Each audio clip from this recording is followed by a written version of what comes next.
গত ভিডিওতে আমরা ইন্টিজারের অ্যারে দেখেছিলাম এবং আমরা একটা প্রবলেম নিয়ে আলোচনা করেছিলাম, যেখানে আমরা বলেছিলাম যে যদি কোনো অ্যারের সাইজ অনেক বেশি বড় হয়, আহ, যদি সাইজ 100 200 এরকম বড় সাইজ হয় এবং অ্যারের প্রত্যেকটা এলিমেন্ট যদি আমরা ইউজারের কাছ থেকে ইনপুট নিতে চাই, সেক্ষেত্রে যে প্রবলেমটা হতো, আমাদের 100 বার স্ক্যানএফ ইউজ করা লাগতো বা অনেকবার আমাদের কোডগুলো লিখতে হতো, যার কারণে কোড অনেক কমপ্লেক্স হতো, অনেক বড় হতো।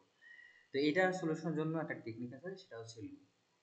তো আমরা এই লুপ শেখার আগে আমরা দুইটা ছোট্ট জিনিস শিখবো। সেটাকে আমরা শিখবো হচ্ছে ইনক্রিমেন্ট অ্যান্ড ডিক্রিমেন্ট অপারেটর।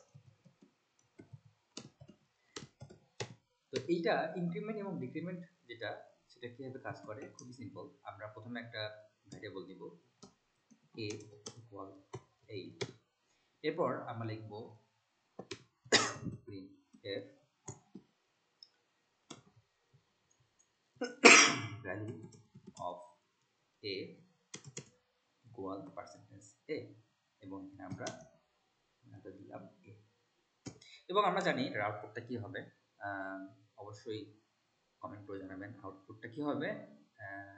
আচ্ছা, এখানে আউটপুটটা কিন্তু একটা র্যান্ডম একটা এলোমেলো ভ্যালু দিচ্ছে, কারণ এখানে হবে %d, আমি দিয়েছি %a, যেটা কারণে আমাদের এখানে এলোমেলো একটা রেজাল্ট দেখাচ্ছে।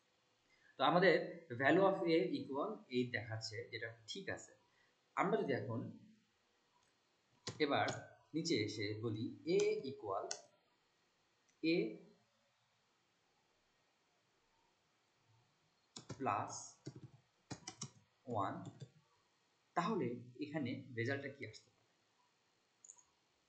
হ্যাঁ, এটা রেজাল্টটা আসবে a প্লাস 1 ইকুয়াল 9।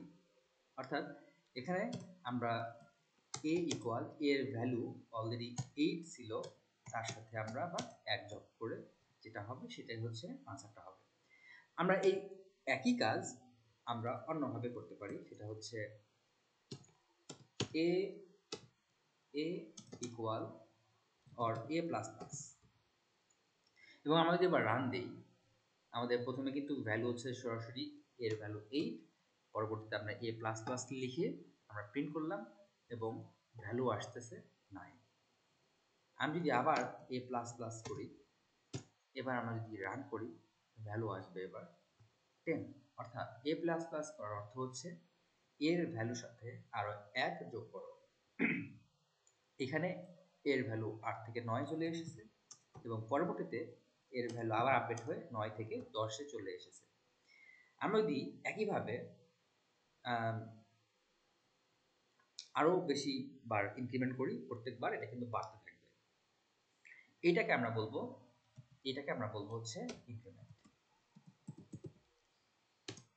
এবার আমরা যদি আরেকটা ভ্যালু নেই, লেটস সে b ইকুয়াল 8, এবার যদি আমরা লিখি b ইকুয়াল b মাইনাস 1,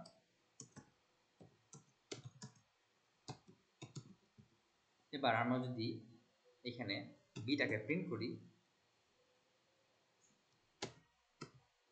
তাহলে এখানে রেজাল্ট অবশ্যই 7 আসার কথা। অর্থাৎ এর ভ্যালু ছিল আগে 8, এর মান 8 ছিল, 8 থেকে 1 বিয়োগ করার ফলে এটার মান হয়ে দাঁড়িয়েছে 7।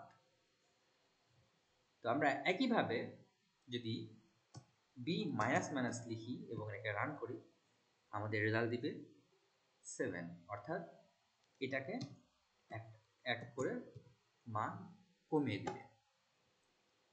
এবার ভ্যালু 6 দেখাচ্ছে। এর কারণটা হচ্ছে আমরা যখন প্রথমবার b এর ভ্যালু 8 দিয়েছি এবং পরে প্রথমবার যখন আমরা b মাইনাস মাইনাস করেছি, তখন এখান থেকে 1 বিয়োগ হয়ে 8 থেকে 7-এ চলে এসেছে।